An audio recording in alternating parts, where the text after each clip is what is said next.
சந்தோஷமா இருப்பீங்க நான் விசுவாசிக்கிறேன். இன்றைக்கு கர்த்தர் கொடுக்கிற ஒரு வார்த்தை உபாகமம் 4ஆம் அதிகாரத்தில் 31ஆம் வசனம். உன் தேவனாகிய கர்த்தர் இரக்கமுள்ள தேவனாய் இருக்கிறபடியால் அவர் உன்னை கைவிடவும் மாட்டார், உன்னை அழிக்கவும் மாட்டார், உன் பிதாக்களுக்கு தாம் ஆணையிட்டு கொடுத்த உடன்படிக்கையை மறக்கவும் மாட்டார். இன்றைக்கு ஆண்டவர் இரக்கமுள்ள தேவன் என்பதை நீங்க அறிந்து கொள்ளணும்.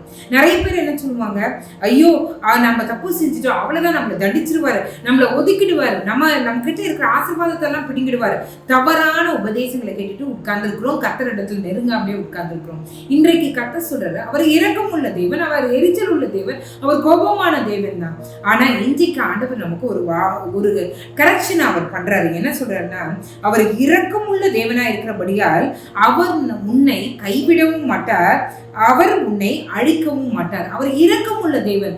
எதில் இரக்கமுள்ள தேவனா, நம்முடைய பெற்றோர்கள் அவர்கள் ஏறெடுத்த ஜபங்களுக்கு அவர் இரக்கமுள்ள தேவனா இருக்கிறார். நம்ம ஆண்டவரிடத்தில் செய்த உடன்படிக்கைக்கு அவர் இரக்கமுள்ள தேவனா இருக்கிறார். உன் பிதாக்களுக்கு தாம் ஆணையிட்டு கொடுத்து உடன்படிக்கையை மறக்கவும் மாட்டார். நம்ம தாத்தா பாட்டிக்கு கிட்ட செய்த உடன்படிக்கையையும் அவர் மறக்கவே மாட்டாரா, அது நம்ம வாழ்க்கையிலும் நிறைவேறுமா? இன்னைக்கு நம்மளுடைய துர்குணங்களினால ஆண்டவர் விட்டு பின்னாடி இருக்கீங்களா? இன்றைக்கு ஆண்டவர் நம்மளுக்கு ஒரு சான்ஸை கொடுக்குறாரு. என்ன கொடுக்குறாரு? அவர் இரக்கம் உள்ள தேவனா, அவரிடத்துல நம்ம மன்னிப்பு கேட்கும் போது அவர் பெரிய காரியங்களை செய்வார். வசனம் சொல்கிறதுல, தன் பாவங்களை மறைக்கிறவன் வாழ்வடைய மாட்டான், அவைகளை அறிக்கை செய்து விட்டு விடுகிறவனோ இரக்கம் பெறுவான். இன்றைக்கு கர்த்தருடைய இரக்கம் வேணும்னா நம்ம பாவங்களை கர்த்தரிடத்துல அறிக்கை செய்து விட்டு விடும் போதுதான் கர்த்தருடைய இரக்கத்தை பெற முடியும். அவருடைய உடன்படிக்கை நம்மளுடைய வாழ்க்கையில நிறைவேற முடியும். அவர் நம்முடைய தலையை அவர் உயர்த்தவும் முடியும். இன்றைக்கு அவரிடத்துல நம்ம ஒப்பு கொடுக்கலாம். கண்களை முடி ஜெபிக்கலாமா? எங்களை நேசிக்கிற நல்லது பரமபிதாவே, அன்று உமக்கு விரோதமாய் நாங்கள் செய்த பாவங்கள், யோசனைகள் எல்லாவற்றும் ரத்தம் தெளிக்கப்படட்டும். ஆண்டவரே, தன் பாவங்களை மறைக்கிறவன் வாழ்வடைய மாட்டான், அவைகளை அறிக்கை செய்து விட்டு விடுகிறவனோ இரக்கம் பெறுவான் என்று வசனம் சொல்கிறது. அறிக்கை செய்து விட்டு விடுகிற குடும்பமாய் நாங்கள் இருக்க கிருபை செய்யுங்க. எங்க எல்லாருடைய ஆண்டவரை பெற்றோர்களை உங்க பலிபீடத்துல கொடுக்கிறேன். சுகத்தின் மேல் சுகம், பலத்தின் மேல் பலன் உண்டாகட்டும்.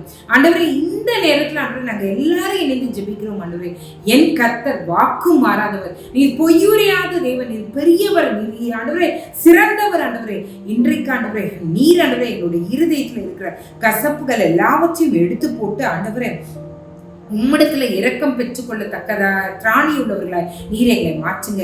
எங்களுடைய பாவங்களை அறிக்கை செய்து அவர்களை விட்டு விட கிருபை செய்யுங்க. ஆண்டவரே, உம்முடைய இரக்கம் எங்களுக்கு தேவை, உம்முடைய தயவு எங்களுக்கு தேவை. ஆண்டவரே, அது இருந்தால் தான் ஆண்டவரே எங்களால் நிலைத்து நிற்க முடியும், எங்கள் பிள்ளைகளும் எங்கள் குடும்பங்களும் நிலைத்து இருக்க முடியும். ஆண்டவரே, உங்க கையில ஒப்பு கொடுத்துட்டோம். நீர் எங்களோடு இருந்து எங்களை வழி நடத்துங்க. இசப்பா அப்பா, அதிகமான காரியங்களை யோசிக்காதபடியும் செய்யாதபடியும் பேசாதபடிக்கும் ஆண்டவரே எங்களுக்கு ஆண்டவரே சிந்தை சொல் செயல் எல்லாவற்றிலும் ஆண்டவரே நீர் ஆண்டவரே ஒரு ஃபுல் ஸ்டாப்பை வைங்க. ஆண்டவரே, உமக்கு சித்தமில்லாத எந்த வார்த்தையும் பேசாதபடிக்கு ஆண்டவரே என் கர்த்தர் எங்களை அடுத்து தடுத்து நிறுத்த வேண்டுமா நாங்கள் ஜெபிக்கிறோம். ஆண்டவரே, நீர் பெரியவர், நீர் பெரிய காரியங்களை எங்களுடைய வாழ்க்கையில் செய்யுங்க. ஆண்டவரே, நீரே எங்களோடு இருந்து எங்களை வழி நடத்துங்க. ஆண்டவரே, உங்க திட்டம் தீர்மானம் எங்க வாழ்க்கையில் நிறைவேறட்டும். ஆண்டவரே, நீரே காத்துக்கொள்ளும் வழி நடத்தும். இயேசுவின் மூலம் ஜெபம் கேளும் நல்ல பரமபிதாவே. ஆமென், ஆமென், ஆமென். God bless you.